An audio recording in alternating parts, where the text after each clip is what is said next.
Gulf ഭാഗത്ത് അമേരിക്കയുടെ യുദ്ധക്കപ്പലുകൾ, Spain യുദ്ധക്കപ്പലുകൾ, ഇങ്ങനെ ഒരുപാട് നാടുകളുടെ യുദ്ധക്കപ്പലുകളും വിമാനവാഹിനി കപ്പലുകളും കൂടുതൽ ആ ഒരു ഭാഗത്ത് നിറയ്ക്കുകയാണ്. പാശ്ചാത്യ നാടുകൾ ഇതിനുള്ള കാരണമായി പറയുന്നത് ഈ അറബിക്കടൽ, സ്വിസ് കനാൽ ഇവയെല്ലാം വാണിജ്യപരമായി വളരെ പ്രധാനപ്പെട്ട വഴികളാണ്.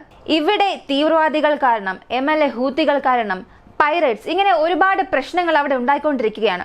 ഇവയെല്ലാം തടയാനാണ് ഞങ്ങളുടെ യുദ്ധക്കപ്പലുകൾ ഇവിടെ നിർത്തിവെച്ചിരിക്കുന്നത് എന്ന് പാശ്ചാത്യ നാടുകളുടെ ഭാഗത്ത് നിന്നും ഒരറിയിപ്പ് ഇടയ്ക്കിടയ്ക്ക് പുറത്തു വരും. ഇതിൽ ഒരുപാട് സമയത്ത് ഈ പൈറേറ്റ്സിനെതിരായിട്ടുള്ള പ്രവർത്തനങ്ങൾ, അമേരിക്ക പറയുന്ന തീവ്രവാദികൾക്കെതിരെയുള്ള ആക്രമണങ്ങൾ ഇവർ ചെയ്തതായി ഒരുപാട് അറിയിപ്പുകളും നടത്തിയിട്ടുണ്ട്. എന്നാൽ കാലം പോകുന്തോറും ഒരു ഘട്ടത്തിന് ശേഷം ഇവയെല്ലാം മാറാൻ തുടങ്ങി. വരാൻ പോകുന്ന വാണിജ്യ കപ്പലുകൾക്ക് സംരക്ഷണം നൽകുക എന്നതിനപ്പുറം ഇറാനെ പ്രധാനമായും ശ്രദ്ധിക്കുക. ഇറാനിൽ നിന്ന് മറ്റെന്തെങ്കിലും സഹായം പുറത്തേക്ക് പോകുന്നുണ്ടോ, ഇറാനിലേക്ക് സഹായം വരുന്നുണ്ടോ, ഇങ്ങനെയുള്ള കാര്യങ്ങൾ നിരീക്ഷിക്കുന്നതിലേക്ക് ഈ കപ്പലുകളുടെ പണി മാറിയിട്ടുണ്ട്. പ്രധാനമായും ഇസ്രായേൽ പാലസ്തീൻ. ഇസ്രായേൽ ഗാസ പ്രശ്നം ആരംഭിച്ചതിനു ശേഷം ഇറാനെ ചുറ്റി അമേരിക്കൻ കപ്പലുകളുടെ, പ്രധാനമായും അമേരിക്കൻ യുദ്ധക്കപ്പലുകൾ, യുദ്ധവാഹിനി കപ്പലുകളുടെ പ്രവർത്തനങ്ങൾ അധികമായി നടക്കാൻ തുടങ്ങി. ഇപ്പൊ പ്രശ്നങ്ങൾ ഇസ്രായേലിനും ഇറാനും ഇടയിൽ പതിയെ വലുതായിക്കൊണ്ടിരിക്കുന്ന സമയത്ത് അമേരിക്കയുടെ യുദ്ധക്കപ്പലുകളെ, അമേരിക്കയുടെ ഡെസ്ട്രോയർ കപ്പലുകളെ ഇറാൻ അവരുടെ നിരീക്ഷണ വലയത്തിൽ കൊണ്ടുവന്നിട്ടുണ്ട്. ഈ കപ്പലുകൾ പോലും അറിയാതെ സ്റ്റെൽത്ത് ഡ്രോൺ വഴി, ആ കപ്പലുകൾക്ക് പോലും കണ്ടുപിടിക്കാൻ കഴിയാത്ത ഡ്രോൺസ് ഉപയോഗിച്ച് വളരെ ക്ലോസ് ആയി ഒരു ഫുട്ടേജ് എടുക്കുകയും അത് പുറത്തുവിടുകയും ചെയ്തു. നോക്കൂ, ഈ കപ്പലുകളെല്ലാം ഞങ്ങളുടെ കൺട്രോളിലാണ് ഉള്ളത്. ഏതെങ്കിലും ഒരു പ്രശ്നം വന്നാൽ ഞങ്ങളുടെ പക്കലുള്ള ആന്റിഷിപ്പ് മിസൈൽസ് ഉപയോഗിച്ച് ഞങ്ങൾ ഈ കപ്പലുകളെ നശിപ്പിക്കാൻ പോലും മടിക്കില്ല എന്ന് ഒരു വീഡിയോ പുറത്തുവിട്ടു. കൂടാതെ ഏകദേശം ഒരു 3000-ൽ കൂടുതൽ ബാലിസ്റ്റിക് ആന്റിഷിപ്പ് മിസൈൽസ് എല്ലാം അവരുടെ സേനയിൽ പുതുതായി ചേർത്തതായും ഒരു വലിയ അറിയിപ്പ് നൽകിയിട്ടുണ്ട്. ഇതിന് പുറകിൽ റഷ്യയുടെ സഹായം തീർച്ചയായും ഇറാൻ ഉണ്ടാകുമെന്ന് വളരെ പ്രധാനപ്പെട്ട അറിയിപ്പ് വന്നു. ഇതിനിടയിൽ ഇസ്രായേൽ ഗാസയിൽ ചെയ്ത എയർ അറ്റാക്കിൽ 100-ൽ കൂടുതൽ വ്യക്തികൾ, പ്രധാനമായും കുഞ്ഞുങ്ങൾ മരിച്ചിട്ടുണ്ട്. ഇങ്ങനെ ഒരുപാട് കാര്യങ്ങൾ ഈ വീഡിയോയിലൂടെ അറിയാം.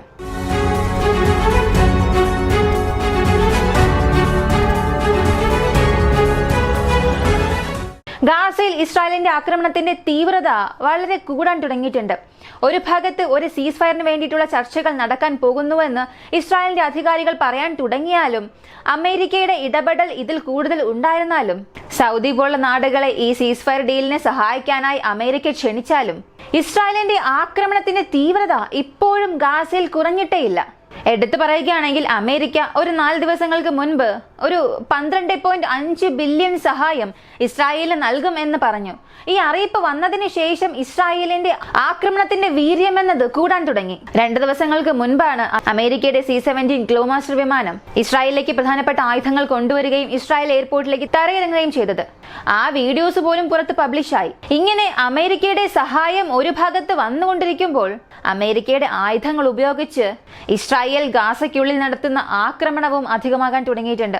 ഇത് അൽതബീൻ എന്ന സ്കൂൾ, ഗാസയിലുള്ള വളരെ പ്രധാനപ്പെട്ട സ്കൂളാണിത്. ഇതൊരു ഷെൽട്ടർ ഭാഗം എന്ന് പറയാം. കാരണം യുദ്ധം കാരണം ബാധിക്കപ്പെട്ടവർ, അഭയാർത്ഥികളായി ഒരുപാട് പേർ താമസിക്കുന്ന സ്ഥലമാണ്. അതായത് അവരുടെ സ്ഥലത്ത് തന്നെ ഉണ്ടായ യുദ്ധം കാരണം ബാധിക്കപ്പെടുകയും ഒരു സുരക്ഷയുള്ള സേഫ് സോൺ ഈ സ്കൂളിനെ അറിയിക്കുകയും അവിടെ താമസിക്കുകയും ചെയ്യുന്ന ജനങ്ങൾ ഒരുപാട് പേർ ഇവിടെയുണ്ട്. ഇപ്പൊ ഇസ്രായേൽ ആ സ്ഥലത്ത് ഒരു വലിയ എയർ അറ്റാക്ക് നടത്തുന്നു. GBU-39 സ്മോൾ ഡയാമീറ്റർ ബോംബ്സ് ഉപയോഗിച്ചാണ് നടത്തിയത്. ഇത് വളരെ ഭീകരമായ ഒരു ആയുധമാണ്. കാരണം ഇത് വീണ് പൊട്ടിത്തെറിക്കുന്ന സ്ഥലത്ത് അത് എത്ര അപ്പാർട്ട്മെന്റ് ബിൽഡിംഗ് ആയാലും അല്ലെങ്കിൽ എത്രത്തോളം ഹെവിലി കോൺക്രീറ്റഡ് സ്ട്രക്ചർ ആയാലും അതിൽ ഈ ബോംബ് വീണ് പൊട്ടിത്തെറിച്ചാൽ അതുണ്ടാക്കുന്ന വൈബ്രേഷൻ പ്രഷർ ഇൻക്രീസ് ചെയ്യുകയും അതിനുശേഷം രണ്ടാമത്തെ പൊട്ടിത്തെറി ഉണ്ടാകുമ്പോൾ ആ ഒരു ബിൽഡിങ്ങിനെ മുഴുവനായും അത് നശിപ്പിക്കും. അത്രത്തോളം വളരെ ഡെഡ്ലി ആയ ഒരു മിസൈലാണിതെന്ന് പറയാം.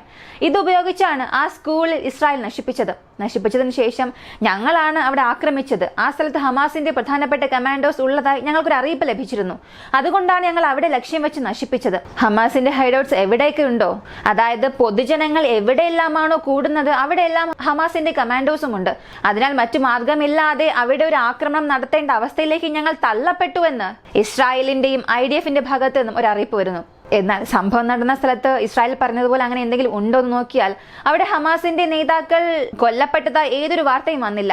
പകരം 93-ൽ കൂടുതൽ സിവിലിയൻസ് അവിടെ മരണം സംഭവിച്ചിട്ടുണ്ട്. ചില മീഡിയാസിൽ 100 കഴിഞ്ഞുവെന്ന് പറയുന്നുണ്ട്. എന്നാൽ ഇതിൽ കൂടുതൽ 90% പേരും കുഞ്ഞുങ്ങളായിരുന്നു. ബാക്കിയുള്ള 10% കുറച്ച് വലുതായവരും വയസ്സായവരും അങ്ങനെയുള്ളവരാണ്. ഇവിടെ ഒരു ആക്രമണം നടക്കില്ല എന്ന് വിശ്വസിച്ച് അവിടെ താമസിച്ചവരാണ് മരിച്ചത്. അങ്ങനെ ഒരു സ്ഥലത്താണ് ഇസ്രായേൽ ആക്രമണം നടത്തിയത്. അതിനാൽ ഇപ്പോൾ ലോകം മുഴുവന്റെയും ശ്രദ്ധ വീണ്ടും ഗാസയ്ക്കുള്ളിലേക്ക് തിരിഞ്ഞിട്ടുണ്ട്. ഇസ്രായേൽ ഒരു ഭാഗത്ത് ഞങ്ങൾ ഹമാസിനെയാണ് ആക്രമിക്കുന്നതെന്ന് പറഞ്ഞാലും അവിടെ കൂടുതലായും ബാധിക്കപ്പെടുന്നത് ഹമാസിനെയല്ല, കൂടുതലും പൊതുജനങ്ങളാണ്. ഫ്രാൻസ് ഒരു കാര്യം പറഞ്ഞത്, ഇസ്രായേലിന്റെ ആക്രമണം ഒരു ഘട്ടത്തിനു ശേഷം മനുഷ്യത്വമില്ലാത്ത പ്രവൃത്തിയായി മാറിയിട്ടുണ്ട്. ലോകത്തിലുള്ള ഒരു നാടും ഇങ്ങനെ വിടാൻ പാടില്ല. ഇസ്രായേലിനെ മറ്റെല്ലാ നാടുകളും ചേർന്ന് ഒരു സീസ് ഫയർ ഡീലിലേക്ക് കൊണ്ടുവരണമെന്ന് സംസാരിക്കാൻ തുടങ്ങി. അമേരിക്കയിലുള്ള ഒരുപാട് ഒഫീഷ്യൽസും ഇതിനെക്കുറിച്ച് സംസാരിക്കുന്നുണ്ട്, ഇസ്രായേലിനെ ഒരു സീസ് ഫയറിലേക്ക് കൊണ്ടുവരണമെന്ന്. എന്നാൽ അതേ അമേരിക്കയാണ് വെപ്പൺ ഷിപ്മെന്റ് നൽകുന്നതും സഹായങ്ങൾ നൽകുന്നതും പണം നൽകുന്നതും ആയുധങ്ങൾ നൽകുന്നതും. ഇങ്ങനെ എല്ലാം നൽകി അവർ ആക്രമിച്ചതിന് ശേഷം ഇതുപോലൊരു പ്രസ് മീറ്റും നൽകും. അതിനാൽ ഇതിങ്ങനെ തുടർന്ന് നടക്കുകയാണ്. എന്നാൽ ഈ ഒരു ഭാഗത്ത് ഗാസയിൽ ഇസ്രായേലിന്റെ ആക്രമണം നടക്കാൻ തുടങ്ങിയതിനു ശേഷം ഹിസ്ബുള്ള വടക്കൻ ഭാഗത്ത് അവരുടെ ആക്രമണം തീവ്രമാക്കിയിട്ടുണ്ട്. ഒരാഴ്ചയ്ക്ക് ശേഷം വളരെ വലിയൊരു സൂയിസൈഡ് ഡ്രോൺ അറ്റാക്ക് ഈ വടക്കൻ ഭാഗത്ത് ചെയ്യാൻ തുടങ്ങി. പ്രധാനമായും കിരിത് ഷിമോൻ ഭാഗത്ത് 15-ൽ കൂടുതൽ ഡ്രോൺസ് ഒരേ സമയത്ത് അകത്തേക്ക് അയച്ചു. അതിൽ 2 ഡ്രോൺസിനെ മാത്രമാണ് ഇസ്രായേലിന്റെ അയൺ ഡോം ഇന്റർസെപ്റ്റ് ചെയ്തത്. മറ്റ് 13 ഡ്രോൺസും ഒരേ സമയത്ത് ആ ഭാഗങ്ങളെ നോക്കി, പ്രധാനമായും അതിന്റെ ടാർഗറ്റിനെ നോക്കി പോകുന്നു. അങ്ങനെ ടാർഗറ്റിനെ ന്യൂട്രലൈസ് ചെയ്തതായി ഹെസ്ബുള്ള ഒരു അറിയിപ്പ് കൊടുത്തു. അപ്പോ ഇറാൻ ഒരു ഭാഗത്ത് റിട്ടാലിയേഷൻ ചെയ്യുമോ ഇല്ലയോ എന്ന സംസാരം പോയിക്കൊണ്ടിരിക്കുമ്പോൾ ഈ ഭാഗത്ത് ഹെസ്ബുള്ള അവരുടെ തീരുമാനങ്ങളിൽ നിലയുറപ്പിച്ചിട്ടുണ്ട്. കൂടാതെ ഇറാനുള്ളിൽ തന്നെ ഒരുപാട് പ്രശ്നങ്ങൾ ഉയരാൻ തുടങ്ങിയിട്ടുണ്ട്. IRGCക്കും പുതുതായി തിരഞ്ഞെടുത്ത പ്രസിഡന്റിനും ഇടയിൽ ഒരുപാട് പ്രശ്നങ്ങൾ വരുന്നു. ഈ റിട്ടാലിയേഷൻ ചെയ്യണോ വേണ്ടയോ എന്നുള്ളതിൽ പോലും പ്രശ്നങ്ങൾ ഉണ്ടായി എന്ന് പറയുന്നു. കാരണം പുതുതായി വന്ന പ്രസിഡന്റിന്റെ അഭിപ്രായത്തിൽ നമ്മൾ റിട്ടാലിയേഷൻ സ്ട്രൈക്ക് ആയുധങ്ങൾ ഉപയോഗിച്ച് ചെയ്യാതെ ഗാസയ്ക്കുള്ളിൽ ഒരു സീസ് ഫയർ കൊണ്ടുവരണമെന്ന് ഡിപ്ലോമാറ്റിക്കായി ചിന്തിക്കുന്നു. എന്നാൽ IRGC പറയുന്നത് ഇല്ല, ഇസ്രായേൽ ഒരുപാട് തവണ നമ്മളെ തൊടാൻ ശ്രമിച്ചു, തൊടുകയും ചെയ്തു. അതും നമ്മുടെ നാടിനുള്ളിൽ വെച്ച് തന്നെ നമ്മുടെ ഒരു അതിഥിയെ കൊന്നു. ടെഹ്റാൻ സേഫ് അല്ല എന്ന് ഇസ്രായേൽ ലോകങ്ങളെല്ലാം അറിയിക്കുന്നുണ്ട്. തീർച്ചയായും ഇതിന് പ്രതികാരം ചെയ്തില്ലെങ്കിൽ ഇത് വീണ്ടും വളരാൻ തുടങ്ങും. നമ്മുടെ സൽപ്പേര് തിരികെ കൊണ്ടുവരാനുള്ള യാതൊരു സാധ്യതയും ഇനി ഉണ്ടാകില്ല എന്ന് IRGC ഒരു സമ്മർദ്ദം ഇറാൻ പ്രസിഡന്റിൽ ചെലുത്താൻ തുടങ്ങി. പക്ഷെ ഇവയ്ക്കെല്ലാം അപ്പുറം ഈ തീരുമാനമെടുക്കേണ്ട അധികാരം എന്നത്, അല്ലെങ്കിൽ ആ ഒരു പവർ എന്നത് ഇറാന്റെ സുപ്രീം ലീഡർ അയത്തുള്ള ഖമേനിക്കാണുള്ളത്. ഇപ്പോൾ അദ്ദേഹത്തിന്റെ ഉത്തരവനുസരിച്ച് മാത്രമേ ഇവർക്ക് പ്രവർത്തിക്കാൻ സാധിക്കുകയുള്ളൂ. എന്നാൽ ഇവർക്കുള്ളിൽ തന്നെ ഈ ഒരു പ്രശ്നങ്ങൾ ഉണ്ടാകുന്നതിലൂടെ ഇറാന്റെ വളർച്ചയെ അത് ബാധിക്കും. ഇറാന്റെ ഭാവി തീർച്ചയായും ഇത് കാരണം ബാധിക്കും. കൂടാതെ ഇറാന്റെ അറിയിപ്പാണ് ഇവിടെ വളരെ പ്രധാനപ്പെട്ട കാര്യമായി മാറിയിരിക്കുന്നത്. പേർഷ്യൻ ഗൾഫിൽ അമേരിക്കയുടെ USS Gerald R Ford carrier strike battle group, മൊത്തത്തിൽ ഒരു എയർക്രാഫ്റ്റ് കാരിയർ സ്ട്രൈക്ക് ഗ്രൂപ്പ് തന്നെ ആ സ്ഥലത്ത് വന്നിട്ടുണ്ട്. മൾട്ടിപ്പിൾ ഡെസ്ട്രോയേഴ്സ്, ചില സബ്മറൈൻസ്, എന്തിന് മറ്റു പല മിസൈൽ ബോട്ട്സ്, ഇങ്ങനെ പല കപ്പലുകൾ ആ സ്ഥലത്ത് നിർത്തിവെച്ചിരിക്കുന്നു. ഇസ്രായേലിലെ സേഫ്റ്റിക്ക് വേണ്ടിയും ഇറാനെ നിരീക്ഷിക്കണം എന്നതിന് വേണ്ടിയും. ഇതുകൂടാതെ ഒരു മൾട്ടിപർപ്പസ് അസോൾട്ട് ഷിപ്പ്, ഇതിൽ നമുക്ക് എയർക്രാഫ്റ്റിനെ കൊണ്ടുപോകാൻ സാധിക്കും. അതേസമയം ഏതെങ്കിലും ഒരു ക്രൈസിസ് ഉണ്ടായാൽ, എന്തെങ്കിലും ഒരു പ്രശ്നമുണ്ടായാൽ ആ സമയത്ത് അവിടെയുള്ള ജനങ്ങളെ ഇവാക്യുവേറ്റ് ചെയ്യാനും ഉപയോഗിക്കാം, അല്ലെങ്കിൽ അവർക്ക് ആവശ്യമായ സാധനങ്ങൾ നൽകുക. ഇങ്ങനെ മൾട്ടിപ്പിൾ മിഷൻസിന് വേണ്ടി ഇതിനെ ഉപയോഗിക്കാൻ സാധിക്കും. ഇതും പേർഷ്യൻ ഗൾഫിൽ നിർത്തിവച്ചിട്ടുണ്ട്. ഇതിന് സഹായമായി സ്പെയിന്റെ വളരെ പ്രധാനപ്പെട്ട ഫ്രിഗേറ്റ് ESPS ക്രിസ്റ്റോഫർ കോളൻ, ആ ഫ്രിഗേറ്റിനെയും ആ സ്ഥലത്ത് നിരീക്ഷണ വലയത്തിനായി നിർത്തിയിട്ടുണ്ട്. ഇവയെല്ലാം ഇറാൻ അവരുടെ ഡ്രോൺ വഴി വളരെ ക്ലോസപ്പിൽ ഒരു ഫുട്ടേജ് എടുക്കുകയും ഈ കപ്പലുകൾ എവിടെയാണുള്ളത്, അതിന്റെ മൂവ്മെന്റ്സ് എങ്ങനെയാണ് എന്നുള്ളതെല്ലാം ഒരു വീഡിയോ എടുത്ത് പുറത്തുവിട്ടു. അതിലൂടെ അവർ പറഞ്ഞത്, നിങ്ങളുടെ കപ്പലിന്റെ പ്രവർത്തനം ഞങ്ങൾ നോക്കുന്നുണ്ട്, അതെവിടെയാണ് ടേൺ ചെയ്യുന്നത്, എവിടെയാണ് പോകുന്നത്, എല്ലാം ഞങ്ങൾ നിരീക്ഷിക്കുന്നുണ്ട്. നാളെ എന്തെങ്കിലും ഒരു പ്രശ്നം ഞങ്ങൾക്ക് നേരെ വരികയാണെങ്കിൽ ഞങ്ങളുടെ ആന്റിഷിപ്പ് മിസൈൽസ് ഉപയോഗിച്ച് നിങ്ങളുടെ കപ്പലുകളെ ഞങ്ങളെ കൊണ്ട് നശിപ്പിക്കാൻ കഴിയില്ല എന്ന് നിങ്ങൾ ചിന്തിക്കുന്നുണ്ടോ എന്നൊരു ചോദ്യം ചോദിച്ചു. ഇതിനൊരു ചോദ്യം എന്നതിനപ്പുറം ഒരു ഭീഷണി എന്ന് പറയാം. അതായത്, നിങ്ങളുടെ കപ്പൽ ഇവിടെയുണ്ട്, എന്റെ പക്കൽ ഇത്ര ആന്റിഷിപ്പ് മിസൈൽസും ഉണ്ട്, ഇവയെല്ലാം നീ ശ്രദ്ധിക്കുക. നാളെ ഒരു പ്രശ്നം എനിക്ക് നേരെ നീ സൃഷ്ടിക്കുകയാണെങ്കിൽ മറ്റു മാർഗമില്ലാതെ ഞങ്ങളുടെ ഉള്ളതെല്ലാം എടുത്ത് നിങ്ങൾക്ക് നേരെ വീശും. അതിനുള്ള ഒരു സാധ്യത ഉണ്ടെന്ന് ഇറാൻ പരോക്ഷമായി തന്നെ പറഞ്ഞു. ഇത് ഒരു ഭീഷണിയായി തന്നെ കണക്കാക്കാം. കൂടാതെ IRGC പറഞ്ഞത് 2900-ൽ കൂടുതൽ മിസൈൽസ്, സാങ്കേതിക വിദ്യ പുതുതായി ഉപയോഗിച്ചിട്ടുള്ള മിസൈൽസ് ഞങ്ങളുടെ സേനയിൽ ചേർത്തിട്ടുണ്ട്, ഞങ്ങളുടെ സ്റ്റോക്ക് ബേസിൽ ചേർത്തിട്ടുണ്ട്. ശത്രുക്കൾക്ക് ഇതൊരു വെറും നമ്പർ മാത്രമായിരിക്കാം. പക്ഷെ ഈ മിസൈൽസ് ഞങ്ങൾ ശത്രുക്കളായി വിചാരിക്കുന്ന നാടിൽ ഉപയോഗിക്കുകയാണെങ്കിൽ, പ്രധാനമായും ഇപ്പൊ പ്രശ്നങ്ങൾ അധികമായി കൊണ്ടിരിക്കുന്ന സമയത്ത് ഈ മിസൈൽസ് ഞങ്ങൾക്ക് ഉപയോഗിക്കാൻ കഴിയുമെന്നുണ്ടെങ്കിൽ അത് എത്രത്തോളം നഷ്ടം ഞങ്ങളുടെ ശത്രുരാജ്യത്തിന് ഉണ്ടാക്കുമെന്നുള്ളത് ഈ ലോകത്തെ എല്ലാവരും മനസ്സിലാക്കണമെന്ന ഒരു അറിയിപ്പ് നൽകിയിട്ടുണ്ട്. ഇതിൽ കൂടുതൽ മിസൈൽസും ആന്റി ഷിപ്പ് മിസൈൽസ് കാറ്റഗറിയിലുള്ളതാണ്. ഒരു ഭാഗത്ത് അമേരിക്കയുടെ യുദ്ധക്കപ്പലുകളും വിമാനവാഹിനി കപ്പലുകൾ എല്ലാം വീഡിയോയായി പുറത്തുവിട്ടു. മറ്റൊരു ഭാഗത്ത് ഇത്രയേറെ മിസൈൽസും ഞങ്ങളുടെ പക്കലുണ്ടെന്ന് ഒരു അറിയിപ്പ് കൊടുത്തതിലൂടെ ഒരു സൈക്കോളജിക്കൽ വാർഫെയർ ചെയ്യാൻ തുടങ്ങിയിട്ടുണ്ട്. കൂടാതെ ജെലിക്സ് എയർലൈൻസ് റഷ്യയുടെ IL-76 ട്രാൻസ്പോർട്ടർ ഉപയോഗിക്കുന്ന വിമാന കമ്പനി വീണ്ടും കൂടുതൽ അവരുടെ വിമാനങ്ങളെ റഷ്യയിൽ നിന്നും ഇറാനിലേക്ക് ഇറക്കാൻ തുടങ്ങിയിട്ടുണ്ട്. ഒരു ഭാഗത്ത് റഷ്യയുടെ വിമാനങ്ങൾ അവിടെ വന്ന് ഇറങ്ങിക്കൊണ്ടിരിക്കുന്നു. മറ്റൊരു ഭാഗത്ത് പെട്ടെന്ന് ഒരു 3000 മിസൈൽസ് ഞങ്ങളുടെ സ്റ്റോക്ക് ബേസിൽ ആഡ് ചെയ്തു എന്ന് പറയുന്നു. ഇതിനിടയിൽ ഒരുപാട് കാര്യങ്ങൾ നടന്നുകൊണ്ടിരിക്കുന്നു. റഷ്യയിൽ നിന്ന് സഹായങ്ങൾ ഇറാനിലേക്ക് വന്നുകൊണ്ടിരിക്കുന്നു. എന്നാൽ റഷ്യയ്ക്കുള്ളിലും ഒരുപാട് പ്രശ്നങ്ങളുണ്ട്. ഒരുപാട് പേർ ചോദിക്കുന്നത് റഷ്യയ്ക്കുള്ളിൽ ഇത്രത്തോളം പ്രശ്നങ്ങൾ പോകുന്നുണ്ട്, പക്ഷെ റഷ്യ എന്താണ് ചെയ്യുന്നതെന്ന്. എന്നാൽ നിലവിലെ അവസ്ഥ നോക്കിയാൽ കേഴ്സ് ഭാഗത്തായാലും ബെൽഗ്രോഡ് റീജിയനിലായാലും ഉക്രൈൻ അകത്തേക്ക് വന്നുകൊണ്ടാണ് ഇരിക്കുന്നത്. റഷ്യ അവരെ ആക്രമിച്ചാലും അവർ ഗൊറില്ല വാർഫെയർ ഉപയോഗിച്ച് അകത്തേക്ക് വരുന്നത് കൊണ്ട് മുഴുവൻ സൈനികരെയും പുറത്തേക്ക് അയക്കുക ഒരു സാധാരണ കാര്യമല്ല. ഈ റഷ്യ ഉക്രൈൻ യുദ്ധത്തിൽ തുടക്കത്തിൽ ഉക്രൈൻ ചെയ്യാത്ത ഒരു ഇനിഷ്യൽ പുഷാണ് ഇപ്പോൾ ഉക്രൈൻ ചെയ്യാൻ തുടങ്ങിയത്. അതിനാൽ ഉക്രൈന് വീണ്ടും മുന്നിലേക്ക് പോകാൻ കഴിയും എന്നല്ല പറയുന്നത്. അതിനുള്ളിൽ റഷ്യയുടെ സ്പെഷ്യൽ ഫോഴ്സസ്, ആത്മൻ ഫോഴ്സസ് എല്ലാം അവിടെ വരാൻ തുടങ്ങിയിട്ടുണ്ട്.